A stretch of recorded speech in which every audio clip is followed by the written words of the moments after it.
ये कुछ ऐसे सफर करते हैं, कुछ ऐसे ट्रैवल करते हैं जिनसे अजीबोगरीब तस्वीर मिलती है। मैं यहां पे आपको अहमदी नैयाद के खिलाफ शक अभाम पैदा नहीं करने जा रहा, लेकिन ये बहुत जरूरी है।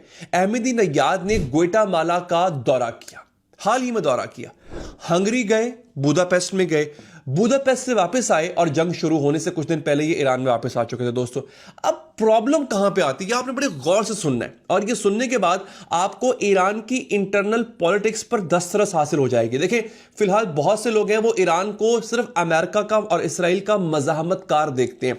ईरान की अंदरूनी सियासत के बारे में बहुत कम लोग आगाह हैं। ये वीलॉग देखने के बाद अगर आप किसी दोस्त से या 4 लोगों में बैठ के बात करेंगे तो आपसे बेहतर कोई नहीं जानता होगा ईरान की अंदर की पॉलिटिक्स को। अच्छा, अब याशार अली ने क्या लिखा?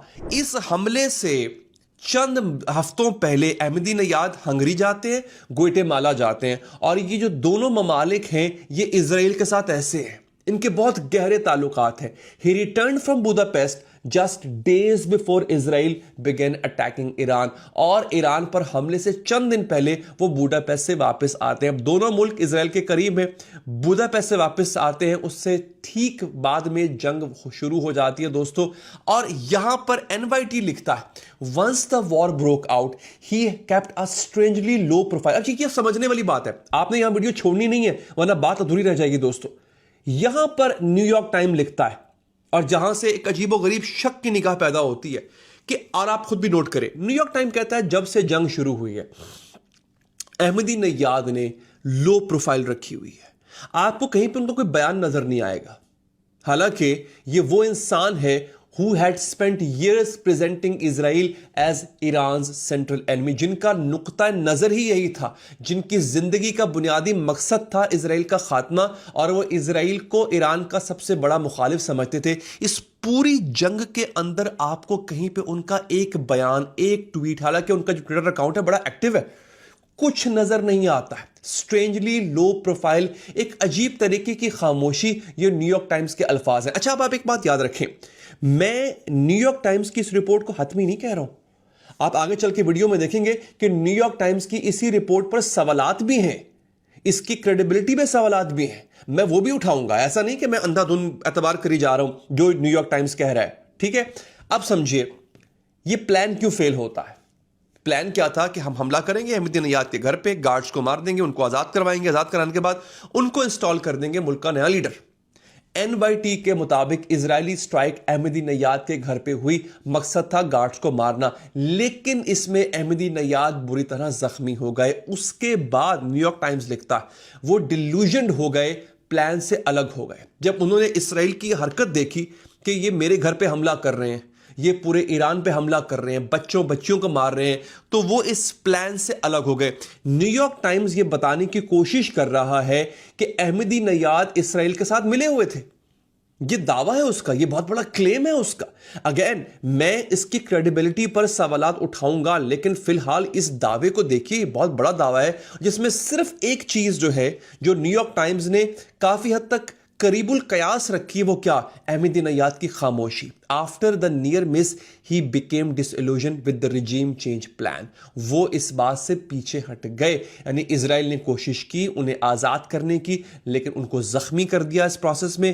अहमदी नैयाद ने सोचा ये लोग मुझे मार ही डालेंगे, मैं इनके हाथ खिलौना ना बनूं, इसलिए उन्होंने अपना हाथ खींच लिया। अब यहां पर आता है एक्सपर्ट एनालिसिस, डैनी स्रिटनोविच। मैं इनको पहले भी कई दफा कोट कर चुका हूं, ये खुद आईडीएफ के इंटेलिजेंस चीफ रह चुके हुए हैं, ईरान ब्रांच के, खुद इजरायली डिफेंस फोर्सेस के ये चीफ रह चुके हैं। वो कहते हैं ये कहना बड़ा मुश्किल है कि ये प्लान किस कदर गैर मुमकिन था।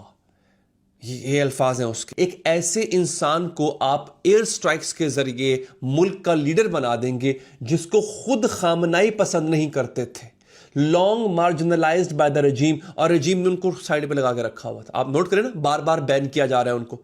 to return to power in Iran was detached from political reality from the start। और उनको वापस तख्त पे बिठाना जो है वो ये बताता है कि जो फैसला साज हैं वो ईरान की हकीकत से आशना ही नहीं है, वो सियासी हकीकत से कोसों दूर है। अहमदी नैयाद जो हैं वो खुद इस रजीम के दुश्मन थे, IRGC उनसे नफरत करती थी। ये कह रहे हैं डैनी, खामनाई खुद भी उनको बर्दाश्त नहीं करते थे। ये लोग कैसे अहमदी नैयाद को अपना लीडर मान सकते थे? आगे डैनी मजीद कहता है कि Ahmadi Nayyad never had meaningful backing from the revolutionary guard।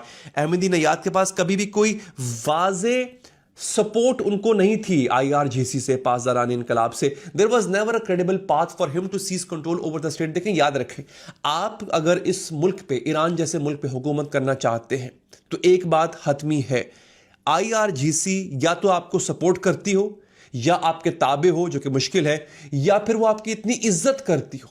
जब तक IRGC आपका हुक्म नहीं मानेगी तब तक आप ईरान जैसे मुल्क पे हुकूमत नहीं कर सकते। आगे डैनी की पूरी बात सुनिए, वो कहता है as more details emerge about the Iran campaign the clearer it becomes how recklessly underprepared it was. और ये जो पूरी ईरान का हमला है, ईरान की जो कैंपेन है, इससे साबित होता है कि जो दुश्मन था ईरान का वो किस कदर नातजुर्बाकार था, उसके पास तैयारी ही नहीं थी, और किस कदर वो गलत फहमी का शिकार था ईरान को लेकर के। This was not merely a failed operation, ये कोई फेल्ड ऑपरेशन नहीं था। It was a fiasco rooted in strategy that bore little resemblance to the realities on the ground. वो कह रहे हैं कि ये एक ऐसा अमल था जो ये साबित करता है कि दुश्मन जो है ईरान के, उनको ईरान की हकीकतों का, उसके जो अंदर के हालात हैं उनका पता ही नहीं था। वो कह रहा है कि अमेरिका भी गलत निकला और इसराइल भी गलत निकला, और जिन्होंने इसको डिज़ाइन किया था उनके पास पावर भी है, रिसोर्सेज भी है, कॉन्फिडेंस भी है, पर एक चीज़ नहीं है, वो कहता है any real understanding of Iran. वो ईरान